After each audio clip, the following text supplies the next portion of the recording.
എന്നെ അടുത്തും അകലെയുമായി ശ്രമിക്കുന്ന വാത്സല്യ മാതാപിതാക്കള്, അതുപോലെ സഹോദരി സഹോദരന്മാര്, കുഞ്ഞുങ്ങള്, വീടുകളില് വീതികളിലൊക്കെ ശ്രമിക്കുന്ന ആളുകള്, ഇപ്പോൾ ഇവിടെ കടന്നു വന്ന് ഈ മുറ്റത്ത് ഇപ്രകാരമായിരിക്കുന്ന എല്ലാ പ്രിയമുള്ളവർക്കും വേഗം വരുന്ന യേശുക്രിസ്തുവിന്റെ നിസ്തുല്യ നാമത്തിലുള്ള സ്നേഹവന്ദനത്തെ അറിയിക്കുന്നു.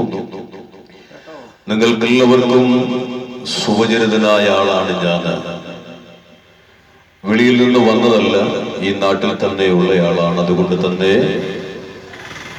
എൻ്റെ ശബ്ദവും എന്നെയും നന്നായിട്ടൊക്കെ അറിയാവുന്നത് കൊണ്ട് ഒരിക്കൽ കൂടി ഒരു മുഖപരിചയത്തിന്റെ ആവശ്യമില്ല. എന്നാൽ ഇന്ന് രാത്രിയിൽ അല്പസമയം ഞാൻ ഉയർത്തുന്ന നാമം, ഞാൻ ഉയർത്തുന്ന വിഷയം അത് പരിചയ സമ്പന്നതയുടേതല്ല.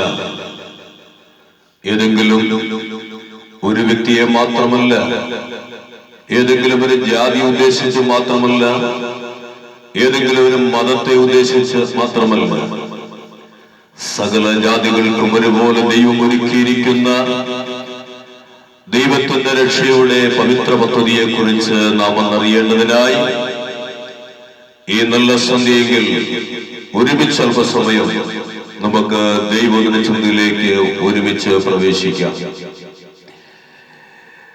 നല്ലൊരു പകല് ദൈവം നമുക്ക് ദാനമായി നൽകി തന്ന് ജോലി വേലകളൊക്കെ കഴിഞ്ഞ് വളരെ സമാധാനത്തോടെ സന്തോഷത്തോടൊക്കെ നാം ഇപ്പോൾ ആയിരിക്കുന്ന സമയമാണ്. അതുകൊണ്ട് നമ്മുടെ മനസ്സും നമ്മുടെ ശരീരവും നാമുമെല്ലാം വളരെ സന്തോഷത്തോടെയും സമാധാനത്തോടും ഒക്കെ ആയിരിക്കുമ്പോൾ അല്പസമയം നാം ദൈവവചനം കേൾക്കുന്നത് നമ്മുടെ ജീവിതത്തിന്റെ ഏറ്റവും വലിയ അനുഗ്രഹമാണ്. അതിന്റെ കാരണം ഇപ്രകാരമുള്ള വചനങ്ങളൊക്കെയും കേൾക്കുവാൻ കഴിയാത്തൊരു കാലം വേഗം കടന്നു വരും എന്നൊക്കെ ഉള്ളത് കൊണ്ട് നാം കേൾക്കുന്നതായ കാര്യങ്ങളുടെ യാഥാർത്ഥ്യങ്ങളെ മനസ്സിലാക്കിക്കൊണ്ട് നാം ഈ നാളുകളിൽ ജീവിക്കണമെന്നുള്ള ഒരു ആഹ്വാനമാണ് ഈ നല്ല സന്ധ്യയെങ്കിൽ എനിക്ക് നിങ്ങളോട് ഒരുമിച്ച് പങ്കുവയ്ക്കുവാനുള്ളത്.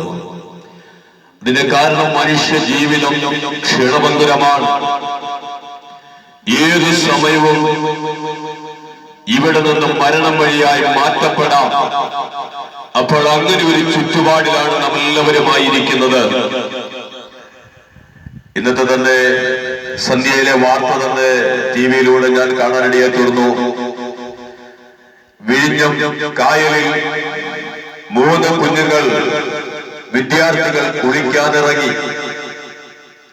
3 മണിയായപ്പോൾ അവരുടെ ചേതനയറ്റ ശരീരമാണ് ഫയർഫോഴ്സ് കരക്കെത്തിച്ചത്. എന്ന് പറഞ്ഞാൽ അതുവരെയുള്ള സമയം, ഉച്ചവരെയുള്ള സമയം ജീവനോടെ ഭൂപരപ്പിലായിരുന്ന 3 വിദ്യാർത്ഥികൾ ഉച്ച കഴിഞ്ഞ സമയത്ത് കുളിക്കാനിറങ്ങിയവർ വെള്ളത്തിൽ മുങ്ങി. ഇപ്പോൾ 3 കുടുംബങ്ങളിൽ എത്രയോ കണ്ണുനീരിന്റെ ഒരു അന്തരീക്ഷമാണ്. മക്കളെ വേർപെട്ട മാതാപിതാക്കളുടെ ആ സങ്കടം എത്ര വലിയതാണ്. ഏതെങ്കിലും പിതാവ് ഓർത്തു, ഏതെങ്കിലും മാതാവ് ഓർത്തു, അല്ലെങ്കിൽ സ്കൂളിലെ അധ്യാപകർ ആരെങ്കിലും ഓർത്തോ ഈ കുഞ്ഞുങ്ങൾക്ക് എത്രയേ ആയുസുള്ളൂ? ആരും വിചാരിച്ചില്ല. എന്നാൽ ഒരു കാര്യം നമ്മെ പഠിപ്പിക്കുന്നു, മനുഷ്യൻ നിശ്ചയിക്കുന്നത് പോലല്ല അവന്റെ ജീവിതായുഷ്യന്റെ ക്രമീകരണം. ഏത് സമയത്തും ഏത് വിധേനയും എങ്ങനെങ്കിലും നഷ്ടപ്പെട്ടു പോകാവുന്ന ഒരു ശരീരത്തിന്റെ ഉടമസ്ഥരായിട്ടാണ് ഞാൻ നിങ്ങൾക്ക് ഈ ഭൂമിയിലായിരിക്കുന്നത് എന്നുള്ളതാ ഒരു സത്യം നാം മനസ്സിലാക്കുമ്പോൾ നമുക്ക് ലഭിക്കപ്പെടുന്ന ഓരോ നിമിഷങ്ങളും അത് ഏറ്റവും വിലപ്പെട്ടതാണ്. സ്നേഹിതരെ, തന്നെയല്ല വീണ്ടും ഒരു വാർത്ത ഞാൻ കണ്ടു. അമിത വേഗത്തിൽ ദിശ മാറി സിഗ്നൽ തെറ്റിച്ച് വാഹനം ഓടിച്ച തൊടുപുഴക്കാരനായിരിക്കുന്ന ഒരു യുവാവ് അതാ ഓടിച്ചുകൊണ്ടിരുന്ന ഡ്രൈവ് ചെയ്തിരുന്ന അതേ വാഹനം തന്നെ അറിഞ്ഞ് ആ തൽക്ഷണം തന്നെ ആ യുവാവ് മരണപ്പെടുവാനിടയാക്കുന്നു. ഇന്നത്തെ വാർത്തയാ. ഇപ്പോൾ ഞാൻ പറഞ്ഞു വന്നത്, മനുഷ്യന്റെ ജീവിതം അങ്ങനെയാണ്. നാളെ നമുക്ക് ജീവിക്കാമെന്നോ അല്ലെ നാളെ നാം വിഭാവനം ചെയ്തിരിക്കുന്ന പദ്ധതികൾ നടപ്പിലാക്കാമെന്നോ ആരും വിചാരിക്കാൻ ഒരു സാധ്യതയുമില്ല. അതിന്റെ കാരണം ജീവിച്ചിരുന്നാൽ അത് ചെയ്യാമെന്ന് മാത്രമേ ഉള്ളൂ. ഇല്ലെങ്കിൽ നമുക്കത് ചെയ്യാനായിട്ട് ഒക്കത്തില്ല. കാരണം മരണമെന്ന ഘോരശത്രു എപ്പോഴും നമ്മുടെ കൂടെയുണ്ട്. അതുകൊണ്ട് നാം ജീവിക്കുന്ന സമയം ഏറ്റവും വിലപ്പെട്ടതും വിലയേറിയതുമായിട്ട് കാണുവാൻ നാം ശ്രമിക്കണമെന്ന് ദൈവനാമത്തിൽ ഓർമ്മപ്പെടുത്തുകയാണ്. ഇന്ന് രാത്രിയിലെ ചിന്തയ്ക്ക് ആധാരമായി വിശുദ്ധ യോഹന്നാൻ എഴുതിയ സുവിശേഷം 3-ാം അധ്യായം അതിന്റെ 16-ാമത്തെ വാക്യം അല്പസമയത്തെ ചിന്തയ്ക്കായി വായിക്കുന്നു. ആ വേദഭാഗം എങ്ങനെയാണ് വായിക്കുന്നത്? തന്റെ ഏകജാതനായ പുത്രനിൽ വിശ്വസിക്കുന്ന ഏവനും നശിച്ചു പോകാതെ നിത്യജീവൻ പ്രാപിക്കേണ്ടതിന് ദൈവം അവനെ നൽകുവാൻ തക്കവണ്ണം ലോകത്തെ സ്നേഹിച്ചു. ഇതാണ് ഇന്ന് രാത്രിയിലെ ചിന്തയ്ക്ക് ആധാരമായി ഞാൻ തിരഞ്ഞെടുത്തിരിക്കുന്ന വേദവാക്യം. ഒരിക്കൽ കൂടിയ വാക്യം ഉരുവിടുന്നു. തന്റെ ഏകജാതനായ പുത്രനിൽ വിശ്വസിക്കുന്ന ഏവനും നശിച്ചു പോകാതെ നിത്യജീവൻ പ്രാപിക്കേണ്ടതിന് ദൈവം അവനെ നൽകുവാൻ തക്കവണ്ണം ലോകത്തെ സ്നേഹിച്ചു. ഹീനമനുജനനം എടുത്ത യേശുരാജാനിൻ സമീപേ നിൽപ്പൂ